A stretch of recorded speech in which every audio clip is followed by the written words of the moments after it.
Salaman teman, salam dari Mas Ika Ngalap Barokah. Bismillahirrahmanirrahim. Allahumma salli wa sallim wa barik ala sayyidina Muhammad.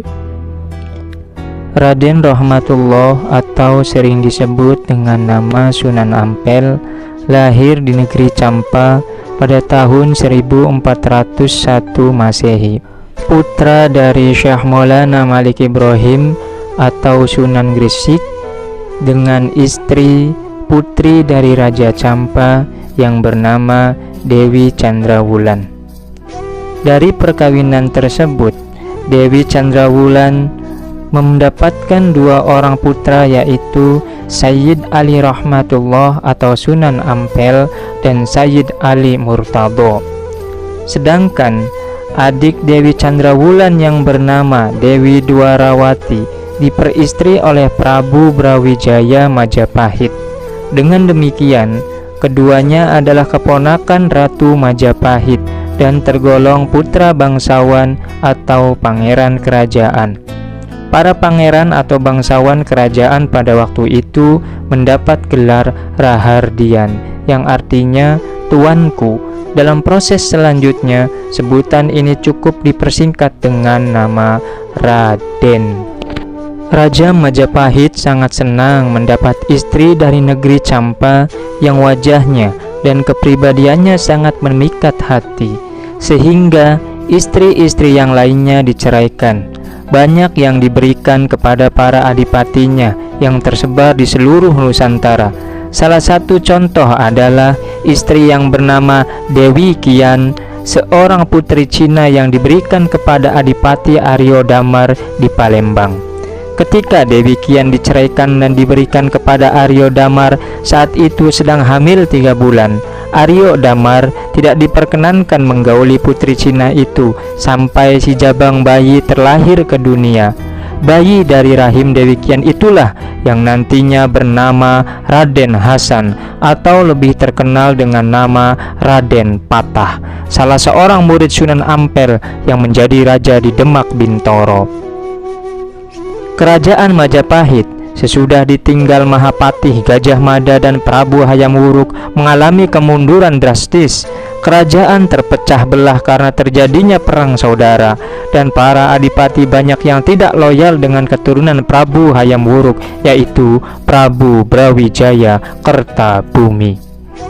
Pajak dan upeti kerajaan tidak ada yang sampai ke istana Majapahit, lebih sering dinikmati oleh para adipati itu sendiri. Hal ini membuat sang Prabu bersedih hati, lebih-lebih lagi dengan adanya kebiasaan buruk kaum bangsawan dan para pangeran yang suka berpesta pora dan main judi serta mabuk-mabukan. Prabu Brawijaya sadar betul bila kebiasaan semacam ini diteruskan, negara atau kerajaan akan menjadi lemah. Dan jika kerajaan sudah kehilangan kekuasaan, betapa mudahnya bagi musuh untuk menghancurkan Majapahit. Istri Prabu Brawijaya, Ratu Dwawarti, mengetahui kegalauan hati suaminya. Dengan memberanikan diri, ia mengajukan pendapat kepada suaminya. Kanda Prabu, agaknya para penggawa dan rakyat Majapahit sudah tidak takut lagi kepada Sang Hyang Widi. Mereka tidak segan dan tidak merasa malu melakukan tindakan yang tidak terpuji, pesta pora, mabuk-mabukan, judi, dan kemaksiatan sudah menjadi kebiasaan mereka. Bahkan para pangeran dan kaum bangsawan sudah mulai terpengaruh untuk mengikutinya. Sungguh berbahaya bila hal ini dibiarkan berlarut-larut, negara bisa rusak karenanya. Ya, hal itulah yang membuatku galau selama ini, sahut Prabu Brawijaya. Lalu apa tindakan Kanda Prabu? Aku masih bingung, kata sang Prabu. Sudah aku usahakan menambah biksu dan brahmana untuk mendidik dan memperingatkan mereka, tapi perilaku mereka masih tetap seperti semula. Bahkan guru-guru agama Hindu dan Buddha itu mereka sepelekan.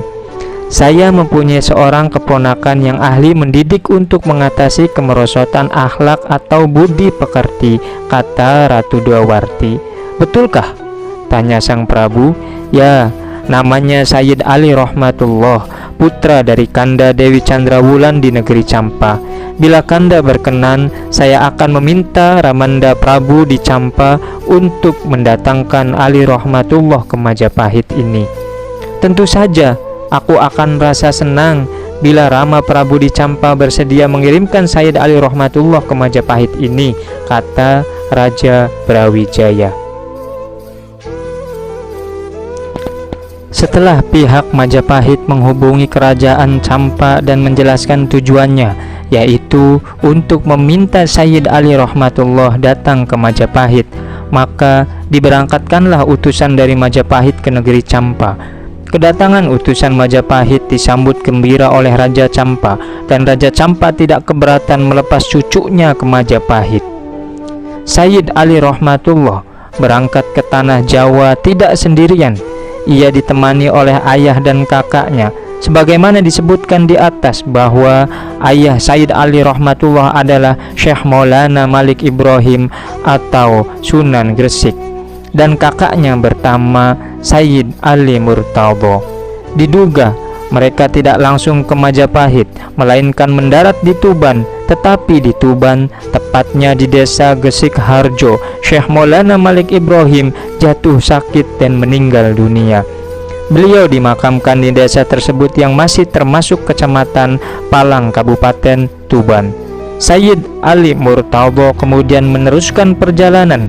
Beliau berdakwah keliling ke daerah Nusa Tenggara, Madura, dan sampai ke Bima.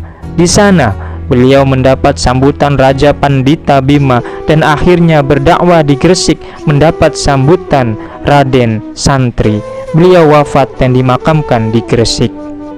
Sayyid Ali Rahmatullah meneruskan perjalanan ke Majapahit menghadap Prabu Brawijaya sesuai permintaan Ratu Dwarwati.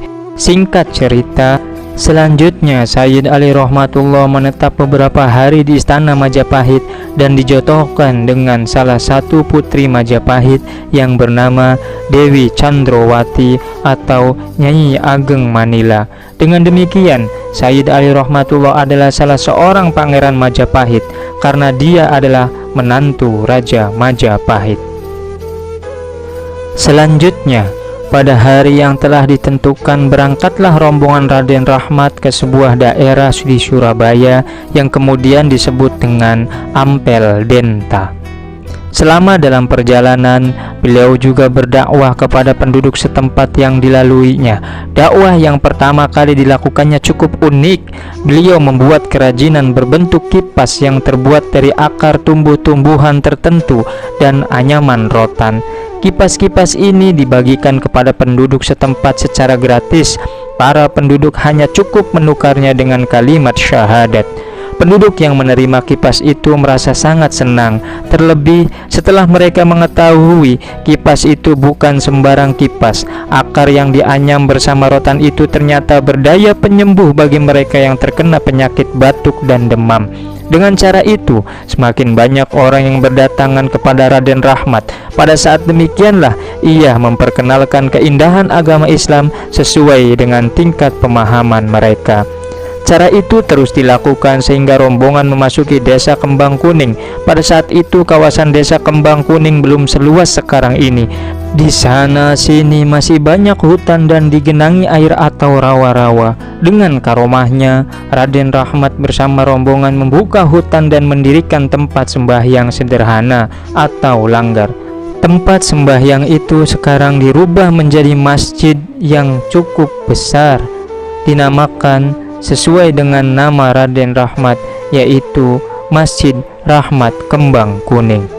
Di tempat itu pula Raden Rahmat bertemu dan berkenalan dengan dua tokoh masyarakat, yaitu Ki Wiryo Sarojo dan Ki Bang Kuning. Dan karena menetap di desa Ampel Denta menjadi penguasa daerah tersebut, maka kemudian beliau dikenal sebagai Sunan Ampel. Sunan berasal dari kata susuhunan yang artinya yang dijunjung tinggi atau panutan masyarakat setempat.